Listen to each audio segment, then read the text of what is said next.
Hello and अस्सलाम वालेकुम।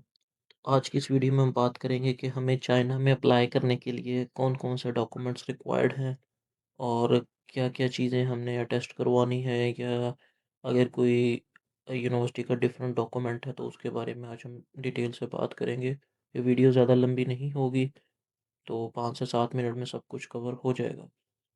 तो चलिए स्टार्ट करते हैं। फर्स्ट जो हमें नॉर्मल डॉक्यूमेंट्स रिक्वायर्ड हैं उसमें हमारे पास आता है ऑब्वियसली पासपोर्ट, ठीक है? अच्छा, इसमें मैं बैचलर्स, मास्टर्स, पीएचडी तीनों के लिए बात करूँगा, तो वो आपने वीडियो को रोक के देख लेना है आप जिसमें भी अप्लाई कर रहे हैं कि ये डॉक्यूमेंट सब मिक्स हैं। जो ओवरऑल रिक्वायर्ड होते हैं मैंने वो लिखे हैं और साथ में मैंने उसके बता दिया है कि कौन-सा मास्टर्स के लिए और कौन-सा पीएचडी के लिए है। तो मेन चीज़ हमारे पास पासपोर्ट होती है, ऑब्वियसली आपके पास होना चाहिए। नेक्स्ट हमारे पास सीवी आ गई, ठीक है? देन हमारे पास स्टडी प्लान आ गया। अच्छा, जो स्टडी प्लान है ये हमारे पास होता है मास्टर्स के लिए, ठीक है? और पीएचडी के लिए। बैचलर्स में जो अगर बैचलर्स के लिए आप अप्लाई कर रहे हैं उसमें इसकी ज़रूरत नहीं है। ठीक हो गया। नेक्स्ट हमारे पास आता है, अच्छा स्टडी प्लान जो है इसका मैं 1-2 पॉइंट आपको बता दूँ कि स्टडी प्लान जो है हर यूनिवर्सिटी का डिफरेंट फॉर्मेट होता है लिखने का, कि आपने यूनिवर्सिटी के फॉर्मेट को फ़ॉलो करना है। कुछ अगर कोई यूनिवर्सिटी फॉर्मेट नहीं दे रही तो आप अपना फॉर्मेट कोई भी यूज़ कर सकते हैं। बट कुछ यूनिवर्सिटीज़ जो हैं वो फॉर्मेट का कहती हैं। फॉर एग्ज़ाम्पल मैंने इस टाइम एक यूनिवर्सिटी खोली हुई है, जीजियांग यूनिवर्सिटी, ठीक है? तो अब इसमें जब आप नीचे ये डॉक्यूमेंट्स में एलिजिबिलिटी डॉक्यूमेंट्स और इन चीज़ों में जाते हैं तो इन्होंने कुछ यहाँ पे लिखा हुआ है, ठीक है? शुड मीट द फॉलोइंग, इसको छोड़ो, एप्लीकेशन फॉर्म ये। अब यहाँ पर देखें कि इन्होंने लिखा हुआ है कि एक तो एक्सेप्टेंस लेटर यहाँ पर मेंशन है कि उसका फॉर्मेट है वो ऑब्वियसली सबका अलग होता है, ठीक है? ये कमिटमेंट लेटर इस यूनिवर्सिटी का है, वो आपने यहाँ क्लिक करके डाउनलोड करना है और कमिटमेंट लेटर को फिल करना है।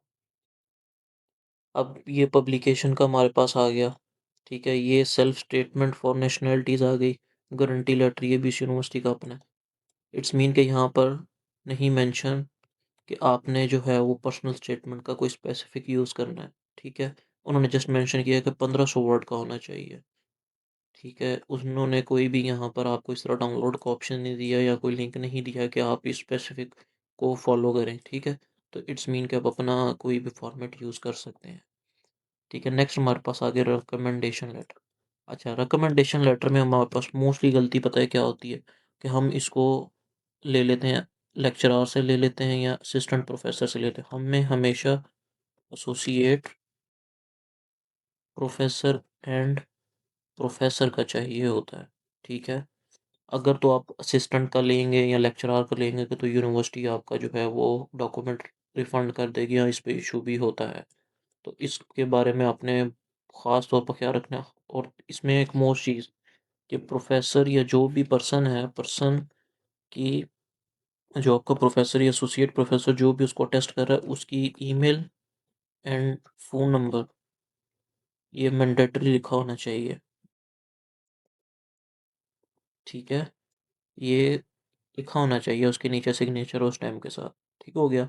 नेक्स्ट हमारे पास आता है इंग्लिश प्रोफ़िशिएंसी सर्टिफ़िकेट जिसको एमओआई कहते हैं। हर यूनिवर्सिटी चाइना में इसी को रिक्वायर्ड करती है। अगर आप फिर भी एहतियातन के तौर पर आप दुओलिंगो, आइलेट्स ये चीज़ें आपके पास हैं तो वैलिड गुड, अदरवाइज़ उसकी ज़रूरत नहीं है, ठीक है?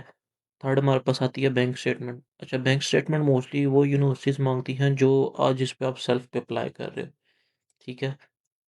और वरना अगर किसी यूनिवर्सिटी पे आप जाते हो वहाँ पर कोई ऐसी चीज़ लिखी है, फॉर एग्ज़ाम्पल सेल्फ स्टेटमेंट, ठीक है? या कोई यूनिवर्सिटी आपको कह देती है कि आप अपनी 2 बैंक स्टेटमेंट दो, तो उसका ये होता है कि आप एडिट करके भी चला सकते हो, ठीक है? बट एडिट ऐसे हो कि उसपे पता ना लगे। आप उसपे 7, 8, 10 लाख रुपया शो करवा के उसको चला दो, कोई इश्यू नहीं होता। बट आजकल ये तभी माँगते हैं जब आप सेल्फ फंडेड पे हो, तो स्कॉलरशिप पे अप्लाई करो तो देन ज़रूरी नहीं होता। फिर हमारे पास आता है मेडिकल फॉर्म जिसे हम फिज़िकल एग्ज़ामिनेशन फॉर्म कहते हैं, ठीक है? अब जो फिज़िकल एग्ज़ामिनेशन फॉर्म है, इसका मैं आपको इस यूनिवर्सिटी से निकाल कर देता हूँ। यहाँ पर मेंशन होगा, ठीक है? पब्लिश पेपर, ट्रांसक्रिप्ट लैंग्वेज, ठीक है, नोटिस,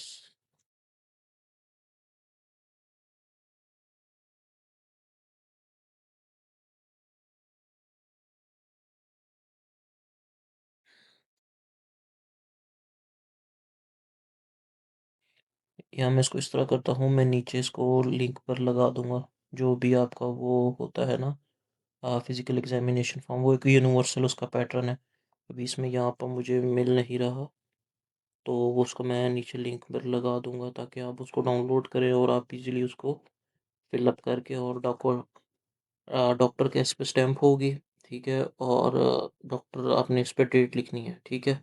अगर तो आप इसको टाइम से पहले बना रहे हैं तो कोशिश करें जस्ट इस पे स्टैम्प लगवाएँ, डेट ना लिखें, डेट आप तब लिख लेना जब आपने अप्लाई करना हो। नेक्स्ट हमारे पास आता है करैक्टर सर्टिफिकेट, जिसे हम पुलिस करैक्टर सर्टिफिकेट कहते हैं, ठीक है? नॉन क्रिमिनल रिकॉर्ड, ये आपका मैंडेटरी है, ये आपने देना है। फिर हमारे पास आते हैं सर्टिफिकेट, अब इसमें ट्रांसक्रिप्ट होती है, डिग्री होती है। अगर आपकी डिग्री आप 7th सेमेस्टर में, तो आप उसको होप सर्टिफिकेट डिग्री की जगह चला सकते हैं, ठीक है? वो आपकी डिग्री काउंट होती है। बट याद रखना कि जब आपने यूनिवर्सिटी आना है उससे पहले आपने, फॉर एग्जांपल सितंबर में आपकी यूनिवर्सिटी स्टार्ट हो रही है, तो आपने अगस्त में जो है वो सबमिट करवानी है अपनी डिग्री, ठीक है? तो वो यूनिवर्सिटी आपसे तब लेगी आपके आने से पहले। मैट्रिक एफएससी ये बैचलर्स की डिग्री के लिए होता है, ठीक है? मैट्रिक के उन्होंने तब शो करवाना है, मैट्रिक एफएससी अगर आप बैचलर्स के लिए अप्लाई कर रहे हो। अगर आप मास्टर्स के लिए कर रहे हो तो आपके लिए बीएस का बैचलर्स की डिग्री शो करवाना इनफ होती है। Passport picture with white background, ठीक है? और ये आपके प्रॉपर जो हो, प्रोफेशनल पिक्चर हो, ऐसे सेल्फी ना हो, ठीक है? सॉरी, ये 2 दफ़ा आ गया मेडिकल फॉर्म, ठीक है? अच्छा, नेक्स्ट हमारे पास आता है कि रिसर्च प्रपोजल। अच्छा, research proposal just for PhD है। इसका भी हर यूनिवर्सिटी का जो है फॉर्मेट होता है। बाज़ का कुछ यूनिवर्सिटीज़ कहती हैं आपने अपना जो रिसर्च प्रपोजल है उसको आप अपने प्रोफेसर से साइन भी करवाएं, यानी आप उसको अटेस्ट करवाएं प्रोफेसर से। प्रोफेसर पढ़ेगा, आप लिख के दोगे, पढ़ेगा, देन वो साइन करेगा, ठीक है? तो ये जस्ट फॉर पीएचडी होता है, मास्टर्स के लिए भी नहीं रिक्वायर्ड होता। मास्टर्स के लिए जस्ट स्टडी प्लान होता है, ये वाला, ठीक है? तो ये चीज़ साइन होनी कुछ यूनिवर्सिटीज़ कहती हैं, कुछ वैसे भी चल जाता है। अच्छा, मेन चीज़ अब ये आ गई, मेन चीज़ हमारे पास जो कि बहुत वर्थ इट होता है, वो है एक्सेप्टेंस लेटर, ठीक है? अब ये एक्सेप्टेंस लेटर का ये तरीकाकार होता है कि आपने इसको लेने के लिए you have to email your professor to get acceptance letter. इसमें अब आपने मैंने अपनी चैनल पे जो है आपको तरीका बताया हुआ है कि आपने कैसे ईमेल करनी है प्रोफेसर को, ठीक है, एक्सेप्टेंस लेटर लेने के लिए। अब ये अगर आपका प्रोफाइल स्ट्रॉन्ग नहीं भी है, आपका मार्क्स कम है या आपके पास एक्सपीरियंस नहीं है, कुछ ऐसी चीज़, अगर आपके पास एक्सेप्टेंस लेटर है तो ये आपके चांसेस 90% हो जाते हैं। अच्छा, ये जस्ट मास्टर्स और पीएचडी के रिक्वायर्ड होता है, ठीक है? तो ये आपके चांसेस 90% कर देता है कि आप एडमिट हो जाओ यूनिवर्सिटी में।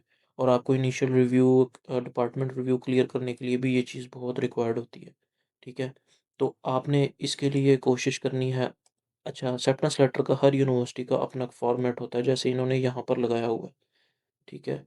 ये देखें, इंटरनेशनल स्टूडेंट जिचियांग यूनिवर्सिटी सुपरवाइजर, ये फॉर्म लगा है, इस पर आप क्लिक करेंगे ये डाउनलोड हो जाएगा, ठीक है? तो हर यूनिवर्सिटी का जो है वो अपना एक फॉर्मेट होता है और इसको आपने कोशिश करना है कि अक्टूबर में स्टार्ट करना है।